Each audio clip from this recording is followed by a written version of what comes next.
Raise hail, Commanders Nation. Bleacher Report just lit a bomb in the DMV, and Gary Davenport signed the fuse. A trade that puts the number 7 overall pick on the table in exchange for a receiver who torched defenses in his rookie season for $43 million less than what the open market pays.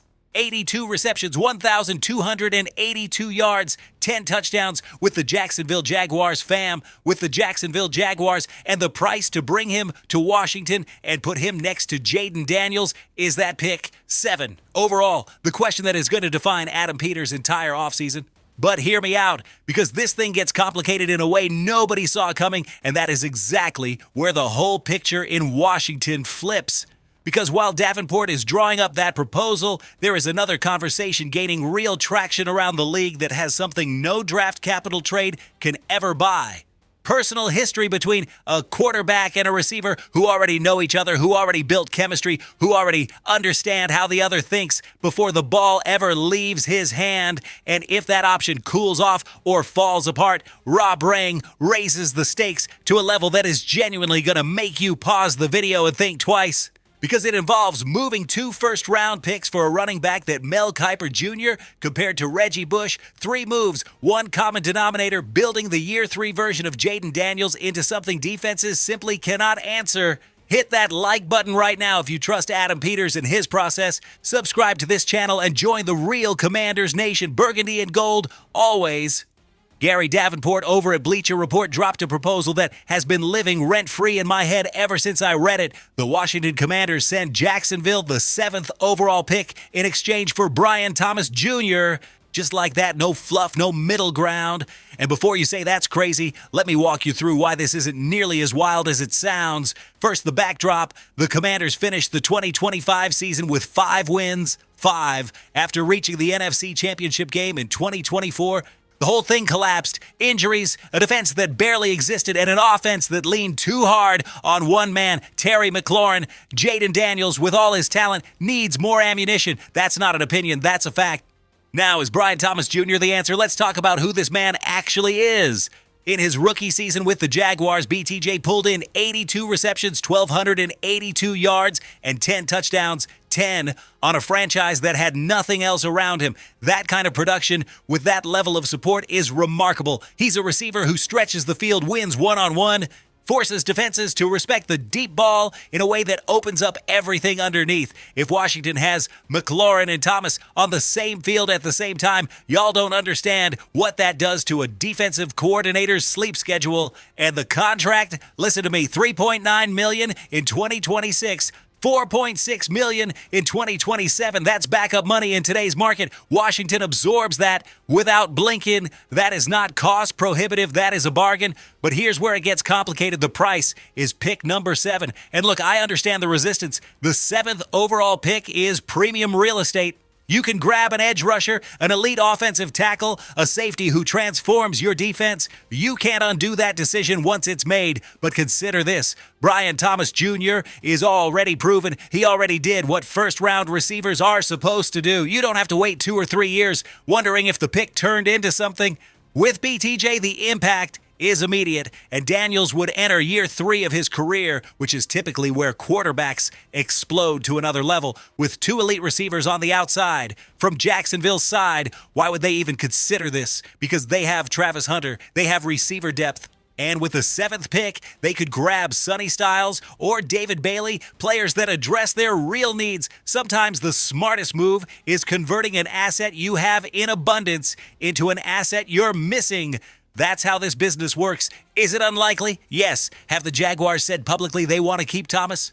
Also, yes, but an NFL executive already admitted he wouldn't be surprised if this happens on draft day. And in this league, that means the conversation is real. The actual question is this: are the Commanders willing to bet their first-round pick on a receiver they know can produce instead of gambling on a prospect with no guarantees? That, fam, is the debate of this offseason right here in the DM movie. Okay, but if the price of pick 7 feels too steep, there's another conversation building momentum right now, and it has something the BTJ trade doesn't have. Personal history: Brandon Aiyuk and Jaden Daniels played together at Arizona State back in 2019. That's not a throwaway detail in a sport where chemistry between a quarterback and a receiver is built through thousands of reps, hours of film and the kind of trust that comes from knowing exactly where that guy's going to break. Having that already established is a luxury most teams can't buy. Mo Moten over at Bleacher Report put it plainly, the Commanders are the most logical fit for Aiyuk right now. And he's right, look at the full picture. You've got McLaurin as the respected veteran, the man who sets the professional standard in that receiver room. You've got Daniels as the quarterback who already knows how Aiyuk thinks. And you've got a receiver who, when healthy, is one of the cleanest route runners in the game, precise, reliable on third down, capable of winning in any coverage. That kind of route discipline doesn't get built in one rookie season. Aiyuk signed a 4-year, $120 million extension back in August of 2024. But his exit from San Francisco is looking more and more inevitable. The Niners voided his remaining guarantees after Aiyuk failed to participate in mandatory rehab sessions for his injured right knee. He didn't play last season, and financially, carrying a nearly $25 million option bonus in September makes it almost impossible for San Francisco to justify keeping him.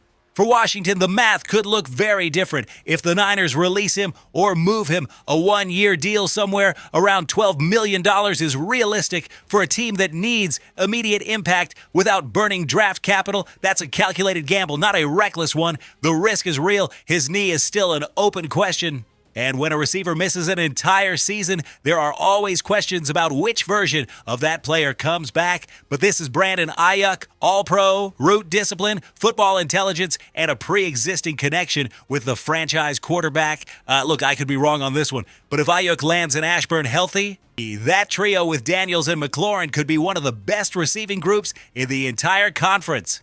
And if you thought the first two stories were already bold, analyst Rob Rang just raised the stakes to an entirely different level. His proposal, Washington trades up all the way to the 3rd overall pick to select Jeremiah Love, the Notre Dame running back that multiple draft analysts are comparing to Reggie Bush. Yeah, you heard that right. Reggie Bush, Mel Kiper Jr. said about Love, and bro, these are his words. He reminds me a lot of Reggie Bush. The 20-year-old has vision and bursts between the tackles and to the outside, can break tackles with ease, 60 forced missed tackles in the 2025 season. Once he gets into space, he can take it to the house with his 4.36 breakaway speed. But Love isn't only an outstanding runner, he's also a high-impact pass catcher. An NFL team will be able to flank him out wide and create a whole other dimension of the offense. Lance Zierlein backed that up, calling Love a 3-phase running back, scheme-independent, capable of creating mismatches against linebackers from the slot, a true 3-down player. On paper, that sounds transformative for what Washington needs next to Daniels, but here's the reality check. Trading up from 7 to 3 would cost Washington this year's first-round pick plus next year's first-round pick as well. A team that already has no second-round pick in 2026, that only has 6 total picks, that still has urgent defensive needs. That is a massive price tag for a running back, no matter how generational the talent. It's a bold swing, and sometimes bold swings change franchises, but sometimes they set them back years. And that tension right there is exactly what makes Adam Peters' work this offseason so fascinating to watch. 3 paths, 3 different ways to build around Jaden Daniels: an aggressive trade for BTJ, a high-value reunion with Aiyuk, or a high-risk swing all the way up for Love. None of them are perfect, none of them are guaranteed, but all 3 of them show that this organization is serious, that they understand the urgency, and that Year 3 for Daniels has to look completely different. So drop it in the comments right now. If you're Adam Peters, which move do you make? The BTJ trade, the Aiyuk reunion, or do you go bold and trade up for Love? I want to read every single one of your answers. And if this breakdown got you fired up, you already know what to do. Raise hail. Let's go, Commanders.